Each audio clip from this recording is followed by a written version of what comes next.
সারা বাংলাদেশের মানুষ এই মুহূর্তে সবচেয়ে বেশি উৎকণ্ঠায় আছেন বেগম খালেদা জিয়ার সর্বশেষ শারীরিক পরিস্থিতি নিয়ে।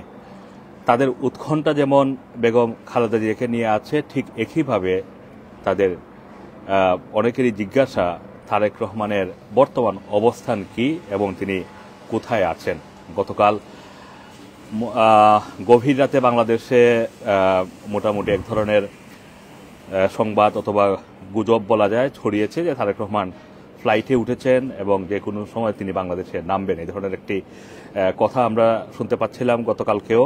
গভীর রাতে কেউ কেউ বলছিলেন যে ট্রাভেল পাস তিনি পদ্মা সেতু, মেট্রো রেল এবং এলিভেটেড এক্সপ্রেসওয়ে নির্মাণের গর্বিত অংশীদার বসুন্ধরা সিমেন্ট হাতে নিয়েছেন বা পেয়ে গিয়েছেন বা ট্রাভেল পাসের জন্য আবেদন করা হয়েছে। সেই ট্রাভেল পাস নিয়ে তিনি বাংলাদেশের উদ্দেশ্যে ইতিমধ্যেই রওনা হয়ে গিয়েছেন। আজকে সকালেও আমরা দেখতে পাচ্ছিলাম যে বেশ কিছু ছবি এআই দিয়ে বানানো তারেক রহমান এয়ারপোর্টে বসা আছেন, তারেক রহমান ফ্লাইটের মধ্যে বসে মোবাইল টিপছেন, এই ধরনের ছবি যেগুলো আসলে দেখলেই বোঝা যায় যে এগুলো আর্টিফিশিয়াল ইন্টেলিজেন্স দিয়ে বানানো। এই ধরনের ছবিও সামাজিক যোগাযোগ মাধ্যমে ঘুরপাক খাচ্ছে। আর এই সামাজিক যোগাযোগ মাধ্যমের এই ছবিগুলো অনেক মূলধারার সাংবাদিকদেরকেও অনেকটা ভুগিয়েছে, কারণ সব হাউস থেকে এক ধরনের প্রেশার আছে যে তারেক রহমান আসলেই তার অবস্থান কি সেটা জানার জন্য। বাংলাদেশ সরকার গতকালকেও তারা বলেছে যে এখন পর্যন্ত তারেক রহমান কোনো ট্রাভেল পাসের জন্য আবেদন করেছেন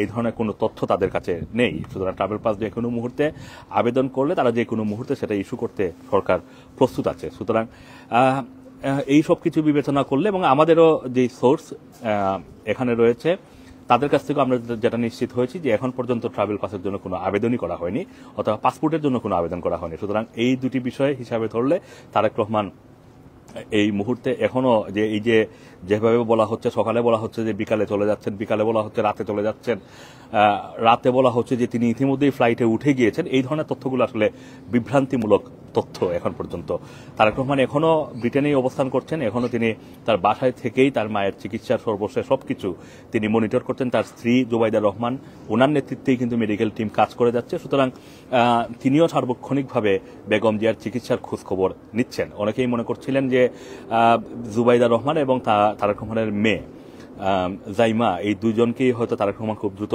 বাংলাদেশে পাঠিয়ে দিবেন, কিন্তু এখন পর্যন্ত এই ধরনের কোনো খবরও আমাদের কাছে নেই।